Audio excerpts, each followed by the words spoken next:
Welcome back. Amrish ડેરના રાજીનામા બાદ અમિત ચાવડાનું નિવેદન સામે આવ્યું છે. કોંગ્રેસના આગેવાનો મજબૂત કરે છે, તેમને ડરાવવામાં આવી રહ્યા છે તેવું નિવેદન અમિત ચાવડાએ આપ્યું છે.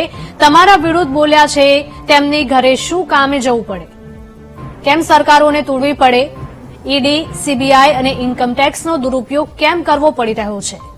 અમારું સંગઠન મજબૂત છે, અમારા નેતાઓને ધમકાવવામાં આવી રહ્યા છે. અમરીશ ડેરના જૂના ભાષણ સાંભળી લો, મારે એમના વિશે કશું જ નથી કહેવું. અર્જુનભાઈ યાત્રાની તૈયારીમાં છે, કાર્યકરોના સંપર્કમાં છે.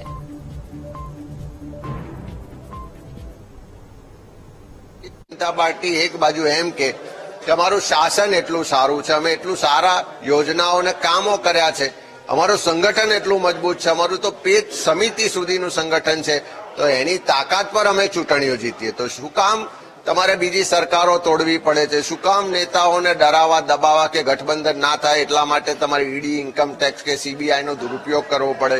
શું કામ જે નેતાઓ તમને વર્ષો સુધી જાહેરમાં ગાળો બોલ્યા છે એવા લોકોને લેવા માટે એમના ઘેર સુધી જવું પડે છે? એનો સ્પષ્ટ મતલબ છે કે નથી ભાજપના સંગઠનમાં કોઈ દમ, નથી સરકારના કામમાં કોઈ દમ, અને એટલા જ માટે ફરી સત્તા ટકાઈ રાખવા માટે કોંગ્રેસના કાર્યકરો તો મજબૂત છે, પણ આગેવાનોને ડરાવી, દબાવી કે લલચાઈ કે સંસ્થાઓનો દુરુપયોગ કરીને પોતાની તરફ ખેંચવાનો પ્રયત્ન છે. અમિતભાઈ, ખાસ તો અમરીશ ડેરે એવું કહી રહ્યા છે કે તેમણે અયોધ્યાનો મુદ્દો અત્યારે મહત્વનો ગણાવ્યો છે, કે ઘણા વર્ષોથી આ મુદ્દો ચાલતો હતો અને બીજેપી દ્વારા એને હલ કરવામાં આવ્યો છે, એટલે તે એમને પસંદ કરી રહ્યા છે.